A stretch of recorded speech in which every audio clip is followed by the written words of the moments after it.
嗨，朋友们晚上好！就太多朋友想要我多分享好吃的健康餐，所以今天打算做一个金汤虾滑，就拿来当晚餐。首先我们先准备200克的去皮老南瓜，先给它切片，尽量就这样子切薄一点，等它熟的比较快。直接放入蒸锅蒸熟，大概需要10分钟。晚餐的配菜我一般都是吃金针菇，还有这种魔芋结，这种魔芋结我女儿也很喜欢，给它切洗干净。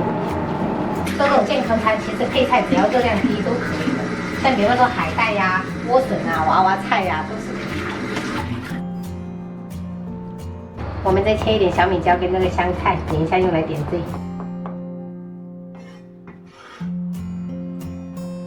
再准备一点这种姜蒜，给它拍碎切末。再准备几颗这种野山椒切圈。一般炎热的夏天，我要么就是没胃口吃饭，要么就是一吃就要吃这种重口味，过瘾。最后我们把蒸好的南瓜倒出来，给它碾成南瓜泥。因为南瓜本身也是低卡的，而且这种金汤加一点这种南瓜泥，给它做出来颜色会比较好看。我们现在开始制作。锅给它烧热，我们就喷入少许油，不用太多。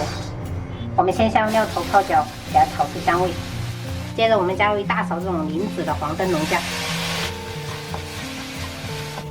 炒香以后，我们就倒入清水。接着我们把这个南瓜泥也给它加进来，颜色就会变得很好看。先不要着急下食材，先给它大火烧开。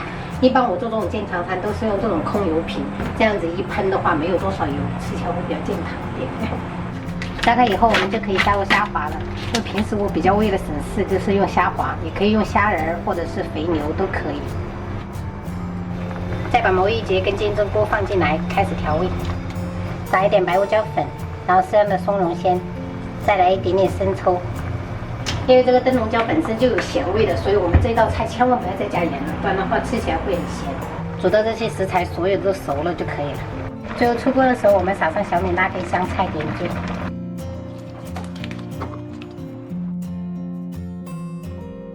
炎热的夏天吃这个真的太有胃口了。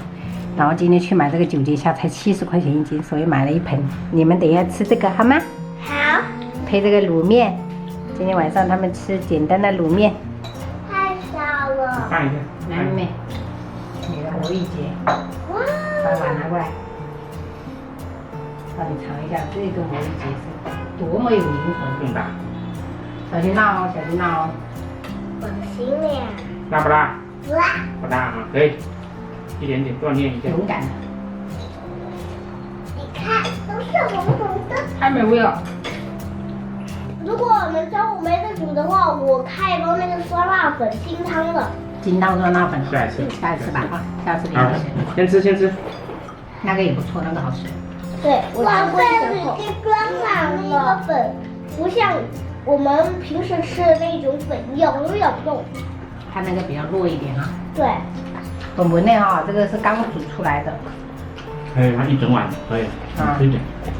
妈妈，哎，这个虾滑不怎么辣。虾滑因为它面积比较实在，不会辣。对。金针菇是跟。我也要虾滑。你不能吃，宝贝儿哈。吃这个虾就好了。对，小心一点啊，它这个弹起来，那面条弹起来，没有，还好。可以看到我吗？这还用说？看得到吗？谁呀？嗯？咦？奶奶也来呀？看一下奶奶，你没租呀？你来？你冇事？冇给鸡啊？哦，怎么办呢？我卤面就煮了一点点，我才买2块钱的卤面。我给几碗唔加，啊，你我唔加，我冇要。煮挂面嘛。我唔加咩？唔买只，我唔拿买只。唔加呀？我出去就中来攞，唔咩？我唔加。一点都不孝顺。都不怎么爱亲爱的奶奶。对呀。奶奶那个疼你，整天累你，不想吃呀。不想吃，奶奶不想吃。奶奶是想要留给你们吃，但是我们自己要。妈妈，奶奶是舍不得给你们吃，还以为奶奶就是真的不想吃啊。让哥哥说，哥哥有什么想说的？奶奶很辛苦的洗碗。对呀，你看奶奶一来就给我们拖地，对不对？所以我们这个虾应该给谁吃？给奶奶吃。奶奶疼你们3姐弟呀，哦，但是你们3姐弟一个应该怎么样？孝顺，孝顺哦，孝顺谁？孝顺奶奶爷爷。哈，可以的。